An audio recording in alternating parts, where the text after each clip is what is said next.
ఫీజుల పేరిట దోపిడీ. అనంతపురం శ్రీ చైతన్య కళాశాలలపై తల్లిదండ్రుల ఆగ్రహం. అనంతపురంలో ప్రముఖ విద్యా సంస్థలుగా చెప్పుకునే శ్రీ చైతన్య కళాశాలలపై ఇప్పుడు తీవ్ర ఆరోపణలు వెలువెత్తుతున్నాయి. లక్షల్లో ఫీజులు వసూలు చేస్తూ పుస్తకాలు, యూనిఫామ్ల పేరుతో అదనపు భారాలు మోపుతున్నారని విద్యార్థుల తల్లిదండ్రులు ఆవేదన వ్యక్తం చేస్తున్నారు. అధికారులు చూస్తూ చూడనట్లు వ్యవహరిస్తున్నారంటూ మండిపడుతున్నారు. అనంతపురం అర్బన్ హౌసింగ్ బోర్డు పరిధిలోని శ్రీ చైతన్య విద్యా సంస్థల వద్ద తల్లిదండ్రుల అసంతృప్తి రోజురోజుకి పెరుగుతోంది. విద్య పేరుతో లక్షల్లో ఫీజులు డిమాండ్ చేస్తున్నారని, మధ్యతరగతి కుటుంబాలు తీవ్ర ఇబ్బందులు పడుతున్నాయని వాపోతున్నారు. పిల్లల భవిష్యత్తు కోసం అప్పులు చేసి చదివిస్తున్నా, కానీ కళాశాలలు మాత్రం కార్పొరేట్ వ్యాపారం చేస్తున్నాయి అంటూ తల్లిదండ్రులు ఆవేదన వ్యక్తం చేస్తున్నారు.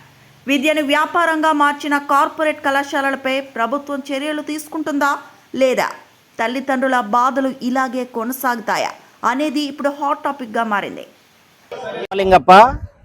గత 4-5 సంవత్సరాలుగా మా పిల్లలు ఇక్కడే 2 అమ్మాయిలు చదువుకుంటున్నారు.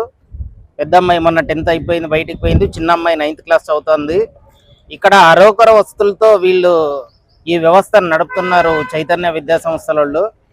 ఇక్కడ ఈ అనంతపూర్ టౌన్లో దాదాపు 8-9 శ్రీ చైతన్య విద్యా సంస్థలు బ్రాంచులు ఉంటే, అన్ని బ్రాంచులకి ఒకే చోట ఫుడ్ వండించి అక్కడికి సప్లై చేయడం ద్వారా పిల్లలకి ఫుడ్ సమస్య అనేది చాలా ఉంది. ఎన్నిసార్లు మేము పేరెంట్గా కంప్లైంట్ చేసినా కూడా వాళ్ళకి పట్టినట్టుగా ఉంటారు. ఇక ఫీజుల విషయంలో అయితే వాళ్ళు మండిపట్టు చెప్పిందే, వాళ్ళు ఎంత చెప్తే అంతే కట్టాల్సిందే. కట్టకపోతే పిల్లల్ని ఈ విధంగా ఏదో సమ్మర్ హాలిడేస్ కానీ, సంక్రాంతి హాలిడేస్ కానీ, దసరా హాలిడేస్ కానీ ఆ విధంగా ఊరికి పోయి వచ్చినప్పుడు బయట నిలబెట్టేసి అమ్మాయిలను కూడా చూడుకోకుండా లగేజీలు పెట్టి బయట నిలబెట్టేటువంటి అంశాలు చాలా సందర్భాల్లో జరిగినాయి. తర్వాత ఒక్కొక్క రూమ్కి 20 నుంచి 30 మంది విద్యార్థినుల్ని, అమ్మాయిలని అందులో వేసేసి తోసేసి, ఒక టాయిలెట్ ఉంటుంది, ఒక బాత్రూమ్ ఉంటుంది. స్నానాలు చేయడానికి, టాయిలెట్ పోవడానికి ఇబ్బందిగా ఉంటుంది. అయినా కూడా వాళ్ళు ఆ విధంగా 20-30 మంది విద్యార్థులను వేసి ఆ గదిలో ఇబ్బంది గురి చేసేటువంటి అంశాలు కూడా జరుగుతుంటాయి. మరి ఎవరైతే కొంతమంది political leaders, student organisation leaders వాళ్ళు ఎవరన్నా చెప్తే వాళ్ళకు ఉన్నటువంటి ఇమేజ్తో వాళ్ళ దగ్గరికి పోయినటువంటి పేరెంట్స్కి, ఆ పిల్లలకి ఫీజు తగ్గించేటువంటి అంశం చూస్తారు. కానీ ఏదో కష్టపడి చిన్న స్థాయి నుంచి వచ్చినటువంటి, అంటే బడుగు బలహీన వర్గాలకి వీళ్ళు న్యాయం చేయడం లేదు. ఈ చైతన్య విద్యా సంస్థల్లో పూర్తిగా విద్యార్థుల నుండి కానీ, తల్లిదండ్రులు కానీ చాలా ఇబ్బంది పెట్టే పరిస్థితి ఏర్పడింది. ఒక విద్యార్థిని తండ్రిగా నేను చాలా సందర్భాల్లో చూశాను కాబట్టి ఈరోజు మీ ముందు చెప్తున్నాను సార్. నా పేరు అనిత అండి. మా పాప ఇక్కడ 2 years గా చదువుతోంది. అంతకుముందు కోర్ట్ రోడ్ బ్రాంచ్ లో కూడా చదువుతోంది. కోర్ట్ రోడ్ బ్రాంచ్ లో ఉన్నప్పుడు మా పాప 2 years అక్కడ చదివినా కూడా మా పాపకు ఆన్లైన్ లోకే ఎక్కించలేదు. అసలు అంటే పాప చదివినట్టే ఎక్కడ ఏదో ప్రూఫ్ అనేది చూపిలేదు. అమ్మఒడి అనేది రానప్పుడు మేము అక్కడ పోయి ఎంక్వైరీ చేస్తే ముందు స్కూల్ అన్నారు. ఆ స్కూల్ దగ్గరికి వెళ్ళి అడిగితే లేదు, మేము ఆల్రెడీ అక్కడికి పంపించినాము, ఆ స్కూల్ వాళ్ళ ప్రాబ్లం అది అని అన్నారు. ఇక్కడికి అక్కడికి ఒక 10-20 సార్లు తిప్పినారు. మళ్ళీ ఈ బ్రాంచ్ దగ్గరికి వస్తే ఆ బ్రాంచ్ మాకు సంబంధం లేదు, ఈ బ్రాంచ్ తోనే మాకు సంబంధం, మీరు అక్కడ మాట్లాడుకోండి అన్నారు. అక్కడికి మళ్ళీ తిరిగినాము. అయిన తర్వాత ఫైనల్ గా ఏమైంది, అక్కడ ఆన్లైన్ లో పాప పేరే లేదు, 2 years గా మీ పాప ఎక్కడ చదువుతోంది అనేది లేదు అని చెప్పేసినారు. సో మాకు అలా ఆ ఇయర్ అమ్మఒడి కూడా మిస్ అయిపోయింది. వీళ్ళు ఫీజుల మీద ఉన్న కాన్సన్ట్రేషన్ పిల్లల చదువుల మీద కానీ, ఇప్పుడు ఇక్కడ హాస్టల్ మా పాపకి ఇక్కడ యూరిన్ ఇన్ఫెక్షన్ వచ్చి మార్నింగ్ 4 times బాత్రూమ్ లో నుంచి అక్కడ రూమ్ లో నుంచి కింద పడిపోతే, కింద నేను ఇంటి నుంచి వచ్చి ఇక్కడ అడిగేంత వరకు కూడా ప్రిన్సిపల్, ఆమె వైస్ ప్రిన్సిపల్ కి తెలియదు మ్యాటర్. నేను వచ్చి అడిగితే అవునా మేడం పడిందని, అప్పుడు వాళ్ళ పిల్లలు నేను అక్కడ మేడం ఉంటారు కేర్ టేకర్స్, వాళ్ళని పిలిచి అప్పుడు అడుగుతున్నారు పడిందంటే, అవును మేడం పడిపోయింది అమ్మాయి అని వాళ్ళ ఫ్రెండ్స్ అంతా చెప్తూ ఉంటే, అప్పుడు ఆమె చెప్తోంది అవును మేడం పడిపోయిందంట మీ అమ్మాయి. ఇంకా ఏం కేరింగ్ తీసుకుంటున్నారు సార్? 60,000 అమౌంట్ ఖర్చు అయింది సార్ నాకు మా పాపకి యూరిన్ ఇన్ఫెక్షన్ వచ్చి. అసలు ఆ వాష్రూమ్స్ బోర్డులు కూడా లేవంట సార్. అమ్మాయిలు ఉండే హాస్టల్స్ లో బోర్డులు కూడా లేకోకుండా ఇట్లా పెడితే ఏం మేనేజ్మెంట్ సార్? 40,000 50,000 కట్టమంటున్నారు. సరే మేము కడతాం, కట్టడానికి ప్రాబ్లం లేదు, ఫెసిలిటీస్ లేదు.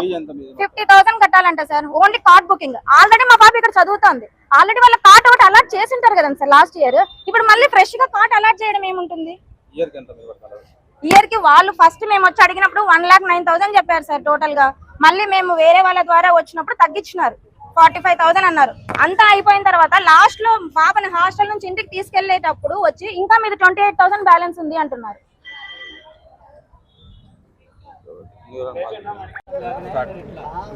అందరికీ నమస్కారం. నా పేరు గోవిందు. నా కూతురు 9th క్లాస్ చదువుతుంది ఇక్కడ. 8th, 9th, 10th 3 years ఇక్కడే పెట్టాలనుకున్నా. ఇప్పుడు కొత్తగా కార్డ్ బుకింగ్ చేయాలంటే 50,000 ఖచ్చితంగా కడితేనే మాకు పై నుంచి ఇన్స్ట్రక్షన్స్ వచ్చినాయి. ఆ ఇన్స్ట్రక్షన్ ప్రకారమే మీరు ఖచ్చితంగా కట్టాల్సిందే, మేమేం హెల్ప్లెస్ మేము చేయలేమని చెప్పి అంటున్నారు. ఇప్పుడు కొత్తగా చేరే వాళ్ళు అయితే కార్డ్ బుకింగ్ చేయాలి కదండి. ఇప్పుడు 8th క్లాస్ అయిపోయింది, ఇప్పుడు 9th అయిపోయింది, ఇప్పుడు 10th జరుగుతుంది. మళ్ళీ కార్డ్ బుకింగ్ ఏంది, 10,000 కడతామంటే లేదు, మాకు ఇన్స్ట్రక్షన్స్ ఖచ్చితంగా కట్టాల్సిందే అని డిమాండ్ చేసినారు. ఇప్పుడు అక్కడ 30 మంది 40 మంది ఒక రూమ్లో ఉంటే ఆడ మొదటి రోజు మా బాబుని 8th లాస్ట్లో కొంచెం లేట్గా జాయిన్ చేయించాను సార్. నేను చేయించినప్పుడు ఫస్ట్ టైం పైకి వదిలినారు, మళ్ళీ బయటకు ఫస్ట్ టైం పైకి పోతే చాలా ఇబ్బందికరంగా ఉంది. ఆడపిల్లలు కదా, ఎట్లా అడ్జస్ట్ అవుతున్నారో తెలియదు. కానీ మనం ఊరికే పేరెంట్స్గా ఫీజులు మాట్లాడుతున్నాము, కడుతున్నాము, చేస్తున్నాము.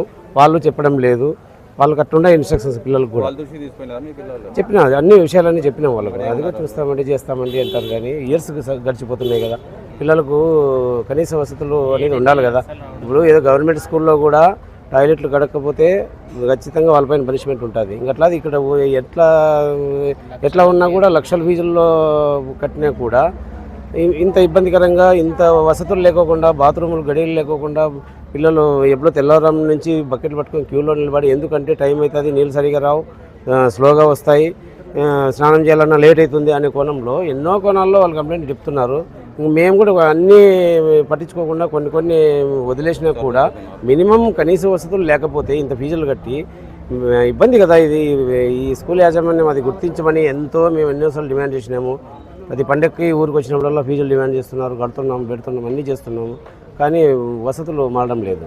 కాబట్టి ఆ వసతులు మారి కొంచెం వీళ్ళకు ఫీజుల విషయంలోనూ, పేరెంట్స్కి సహకరించే విషయంలోనూ, ఇప్పుడు పేరెంట్స్ అంతా డబ్బు కడితేనే మీరు యాజమాన్యం నడిపిస్తారు, లేకపోతే నడవలేదు.